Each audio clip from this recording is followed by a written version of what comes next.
You want me to put that on my Tudor?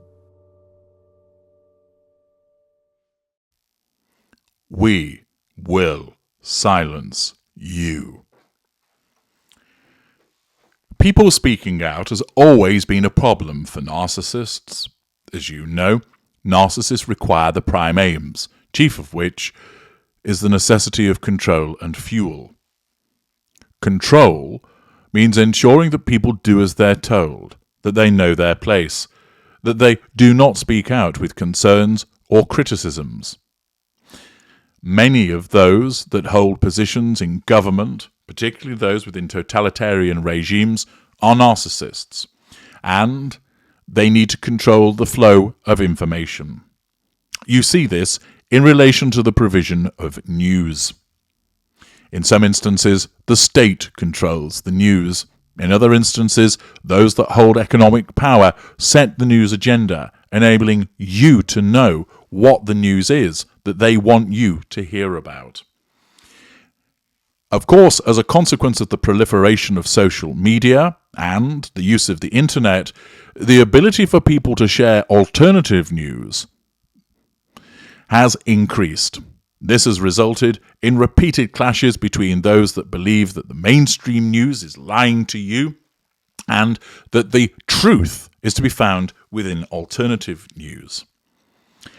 Invariably, the provision of news which does not fit with the world perspective of the narcissist is a threat to control, and therefore the narcissist will endeavour to silence it. That can be at a local level. For instance, you have information about the narcissist which would cause the narcissist problems, and therefore the narcissist issues threats against you to shut you up.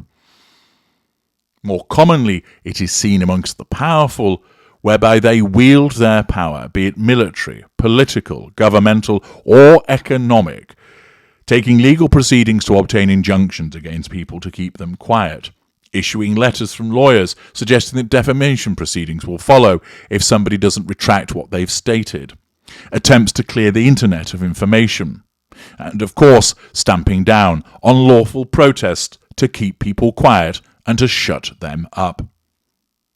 Harry's wife, of course, is a huge hypocrite in this regard. She bangs on about wanting to ensure that there is no misinformation circulated, while she perpetuates the pumping out of misinformation on a regular basis to accord with her worldview.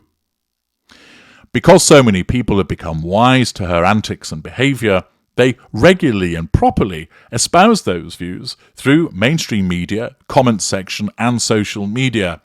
All of this results in repeated threats against Harry's wife. She needs to take steps to deal with that. Like any other narcissist, there are 3 options available: to do so directly, and sometimes she has issued legal proceedings. Sometimes indirectly, she complains about it, issues pity plays, or to ignore it. But according to the Mail and an article by Kamal Sultan, Harry and Harry's wife are accused of trying to gag teachers and students at the NY school they visited in 2021 by prohibiting them from making negative social media posts now or in the future.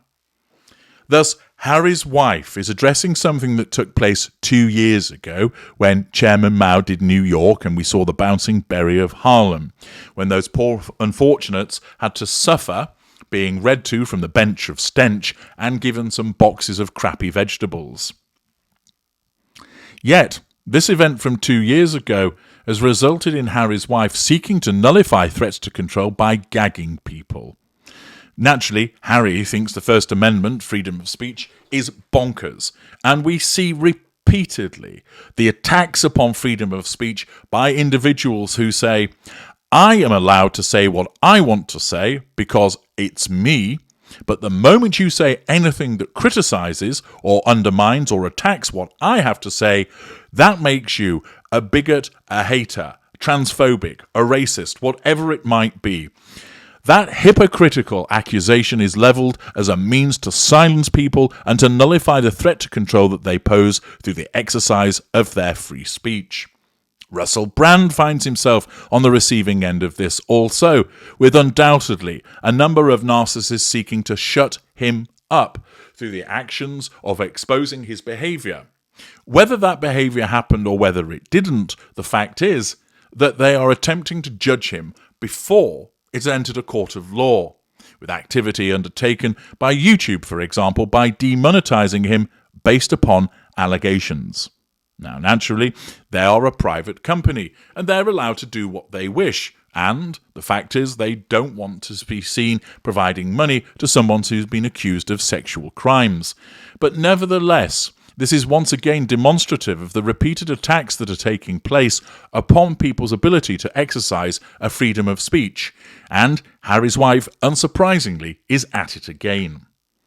Prince Harry and Harry's wife have been accused of trying to gag teachers and students at a New York school they visited 2 years ago. The Duke and Duchess of Sussex visited Public School 123 Mahalia Jackson, which is among one of the poorest in New York City, in September 2021. Harry's wife, 42, was dressed in a $5,000 suit and Cartier jewellery to read to second-grade students from her picture book, The Bench, while Harry, 39, sat down with the children, feeling most at home.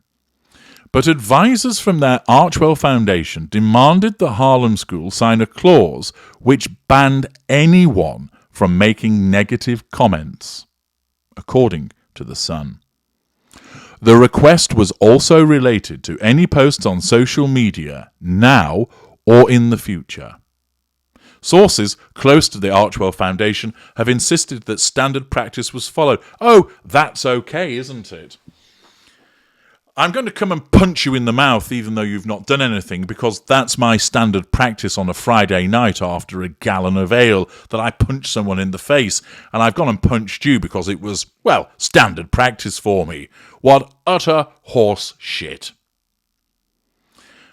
Prince Harry and Harry's wife's visit to Public School 123 was documented in their Netflix series. Freedom of information requests have revealed how the couple's advisors at Archwell tried to protect their image. It also highlights how their team banned 4 British newspapers from attending an event at the World Trade Center, even though it is a publicly owned building. Plans for the Sussexes' trip began 6 months before the event, and it was managed by Toya Holness, a member of the couple's PR team. Archwell representatives emailed the Department of Education 3 days before the visit to Public School 123. They requested the appearance release, which included the gagging clause, and asked them to run it by their lawyers. Another email from NYC Schools Press Secretary Danielle Filson had asked for the best way to get it all agreed, but it's not clear if the Sussexes' request was actually signed. It's hardly a surprise to find that Harry's wife has engaged in such activity. Control is all to the narcissist. And whilst she is allowed to speak her truth, everybody else must ensure that they are shut up, gagged and restrained when it comes to any criticism about her. I'm H.G. Tudor. Thank you for listening.